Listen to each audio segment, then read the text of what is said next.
Objective. After listening to this module, you'll be able to identify physical conditions or problems that are associated with specific emotional states.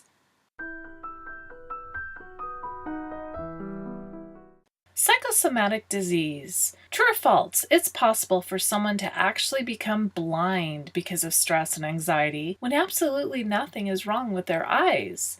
This is true. A neurologist describes her experiences with a patient that illustrates the reality of psychosomatic disease, or disease caused by the mind. Yvonne was 40 years old and worked in a supermarket. One Tuesday, she was reorganizing produce in a refrigerated unit while a colleague cleaned the glass. Yvonne turned to talk to her just as she released a small spray of window cleaner. Yvonne felt the liquid splatter on her face and a burning in both eyes. Another colleague led her to the bathroom and washed her eyes with water. Yvonne was taken by ambulance to the hospital where she was examined and had her eyes bathed. Her husband was called, and by the time he arrived, she was feeling better. Her eyes were red and full of tears, but she could see normally and the pain had lessened. Her husband took her home. He told her not to go to work the next day, and during the morning, Yvonne noticed her vision blurring. By lunchtime, she was struggling to read the digital clock. When Yvonne woke up the next day and opened her eyes, everything was black. She cried out for help and heard the noise of people entering the room but could not see them. She was completely blind. When this neurologist first met her, 6 months had passed, and despite several hospital visits and tests, doctors had told Yvonne they could find nothing wrong with her eyes. Yvonne stayed in the hospital for 2 weeks. On the day she was to be discharged, Gerald was there as the consultant gave her the results. Each test had been normal. The integrity of her visual pathways was intact. Her brain was normal, and we could not find any neurological cause for her problem. The only possible explanation left for her loss of sight was functional blindness caused by stress. "My wife hasn't had a day of stress in her life. You're talking nonsense," Gerald replied. It was explained again that all the avenues had been explored and there was no other possible explanation. Finally, her husband reluctantly agreed that Yvonne would meet a psychiatrist, if only to prove us wrong, as he put it.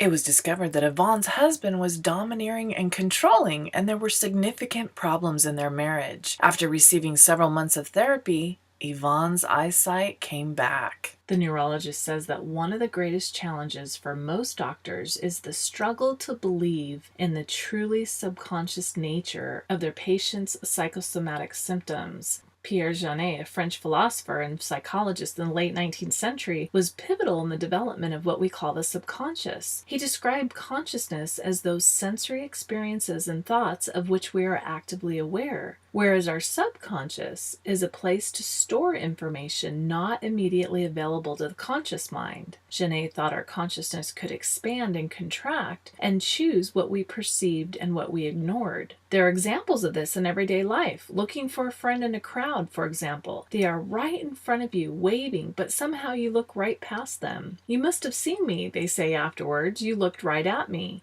But you didn't. For a moment, your mind employed selective attention and blocked something from your view. Janet said that a separation between the subconscious and conscious could see memories and feelings exist in parallel parts of the mind, neither knowing of the other. This he referred to as disassociation, arguing that a psychological trauma could cause the subconscious to slink away so it was no longer available. In his model, it would be possible for Yvonne both to see and be unaware of seeing at the same time. The neurologist said that she did not predict how far she would be drawn into the care of people whose illness originated not in the body, but in the mind. She goes on to say that we are less familiar with the frequency with which people can unconsciously think themselves ill. Up to 1/3 of people seen in an average general neurology clinic have symptoms that cannot be explained by medical tests or examinations. In those people, an emotional cause is often suspected.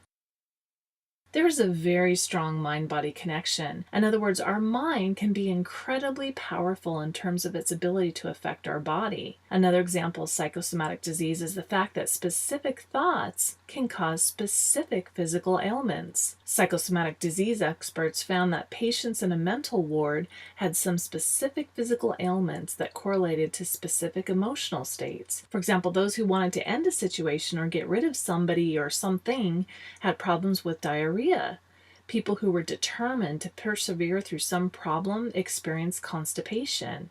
Those who felt interfered with or were prevented from doing something that they wanted to do broke out in hives. People who had a desire for revenge or getting even had problems with ulcers. People who wished something had not occurred tended to have problems with nausea. Key points. Psychosomatic disease experts found that specific thoughts are associated with specific physical ailments. And that's it.